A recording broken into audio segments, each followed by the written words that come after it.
السلام علیکم ناظرین، میں محمد اسلم حسین سیاست کی عالمی خبروں میں آپ سب کا استقبال کرتا ہوں۔ پیش ہے دنیا بھر سے آج کی کچھ اہم خبریں۔ اسلامی تعاون تنظیم نے رواں ہفتے سویڈن میں قرآن کے نسخے کو نظر آتش کرنے کے نتائج پر غور کرنے کے لیے اگلے ہفتے جدہ میں اپنی ایگزیکٹو کمیٹی کا ہنگامی اجلاس طلب کیا ہے۔ ایک ترجمان نے کہا ہے کہ میٹنگ میں اس گھنونے فعل کے خلاف اٹھائے جانے والے اقدامات پر تبادلہ خیال کیا جائے گا اور ضروری کارروائی کے بارے میں اجتماعی موقف اپنایا جائے گا۔ واضح کے چارشنبے کے روز اسٹاک ہوم کی سب سے بڑی مسجد کے سامنے عراق سے تعلق رکھنے والے 37 سالہ پناہ گزین سیلوان مومیکا کی جانب سے قرآن مجید کی بے حرمتی اور اس کے صفحات کو نظر آتش کرنے کے بعد سے مسلم اور عرب دنیا میں بڑے پیمانے پر غم و غصہ اور مذمت کی جا رہی ہے۔ پورے مشرق و سطح اور اس سے باہر کے ممالک نے قرآن کی بے حرمتی کی سخت مذمت کی ہے۔ کچھ نے اپنے سفیروں کو واپس بلا لیا اور وزارت خارجہ نے سویڈن کے سفیروں کو سرکاری احتجاج سننے کے لیے اپنے ممالک میں طلب کیا۔ سویڈن میں قرآن پاک کی بے حرمتی کرنے پر اپنے بیان میں یورپی یونین کا کہنا ہے کہ مقدس کتابوں کے خلاف اس طرح کے اقدامات بے احترامی اور کھلم کھلا اشتعال انگیزی ہے۔ 28 جون کو سویڈش دارالحکومت اسٹاک ہوم میں عراقی نژاد سیلوان مومیکا کی طرف سے اسٹاک ہوم مسجد کے سامنے پولیس کی حفاظت میں قرآن پاک کی بے حرمتی کرنے پر یورپی یونین کے اعلیٰ نمائندے برائے خارجہ تعلقات اور سلامتی پالیسی جوزف بورویل کے دفتر کی جانب سے ایک بیان جاری کیا گیا۔ بیان میں بغداد میں احتجاجی مظاہروں کی پیش رفت کا باریک بینی سے جائزہ لیے جانے اور تحمل سے کام لینے پر زور دیا گیا اور سفارتی عمارتوں پر حملوں کی مذمت کی گئی۔ بیان میں کہا گیا کہ یورپی یونین نے سویڈن کی وزارت خارجہ کی طرف سے قرآن کریم کو شہید کرنے کی شدید مخالفت کی حمایت کی ہے۔ بیان کے مطابق یہ اقدام کسی بھی طرح سے یورپی یونین کے خیالات کی عکاسی نہیں کرتا۔ قرآن پاک یا کسی بھی مقدس کتاب کو نشانہ بنانا ایک جارحانہ، توہین آمیز اور کھلم کھلا اشتعال انگیزی عمل ہے۔ سویڈن کی دارالحکومت اسٹاک ہوم کی مسجد کے باہر عین عید الاضحیٰ کے موقع پر قرآن کریم کے نسخے کو نظر آتش کرنے اور کلام الہی کی بے حرمتی کے واقعے پر ہندوستان میں بھی سخت احتجاج جاری ہے۔ مہاراشٹر کے رضا اکیڈمی کے سربراہ محمد سعید نوری نے کہا ہے کہ سویڈن کے دارالحکومت میں قرآن پاک کی بے حرمتی سے یہ واضح ہوتا ہے کہ اس دلخراش واقعے میں سویڈش حکومت برابر کی شریک ہے۔ اگر ایسا نہیں ہے تو اس نے ایسی حرکت کرنے کی ملعون سیلوان مومیکا کو اجازت کیوں دی؟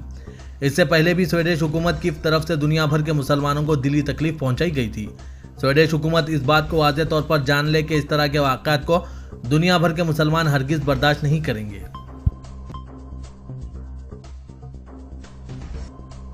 برطانیہ، کینیڈا اور آسٹریلیا کی حکومتوں نے کہا ہے کہ وہ مقبوضہ مغربی کنارے میں 5700 نئے مکانات کی تعمیر کی منظوری دے کر غیر قانونی یہودی بستیوں کو توسیع دینے کے اسرائیل کے فیصلے پر شدید تشویش میں مبتلا ہیں۔ برطانیہ، کینیڈا اور آسٹریلیا کی وزارت خارجہ کے مشترکہ بیان میں تل ابیب کی انتظامیہ سے فیصلے سے پیچھے ہٹنے کا مطالبہ کیا گیا۔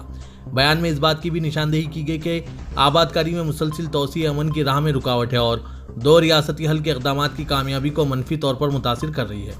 بیان میں دہشت گردی اور شہریوں کے خلاف ہر قسم کے تشدد کی بالکل مذمت کی گئی ہے اور حکام سے کہا گیا ہے کہ وہ تشدد کے تمام مرتکب افراد کو جوابدہ ٹھہرائیں۔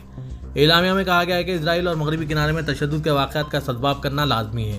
آسٹریلیا، کینیڈا اور برطانیہ اسرائیل اور فلسطینی عوام کے امن اور سلامتی کے ساتھ وقار، بے خوفی اور انسانی حقوق کے مکمل احترام کے ساتھ رہنے کے حق میں مضبوطی سے کھڑے ہیں۔ انڈونیشیا کے جزیرے جاوا میں 6.5 شدت کا زلزلے سے ایک شخص ہلاک ہو گیا۔ انڈونیشیا کے موسمیات اور جیو فزکس ایجنسی کے بیان کے مطابق جاوا جزیرے پر مقامی وقت کے مطابق 7:58 پر 6.4 کی شدت کا زلزلہ پیش آیا، جبکہ زلزلہ 25 کلومیٹر کی گہرائی میں ریکارڈ کیا گیا۔ بتایا گیا ہے کہ اس کا مرکز یوگیکارتا خصوصی علاقے کے بینٹول قصبے کے ساحل سے دور تھا۔ بتایا گیا ہے کہ یوگیکارتا کے علاقے اور وسطی جاوا صوبے میں درجنوں گھروں، دفاتر، صحت اور تعلیم کے مراکز کو ہلکا پھلکا نقصان پہنچا ہے۔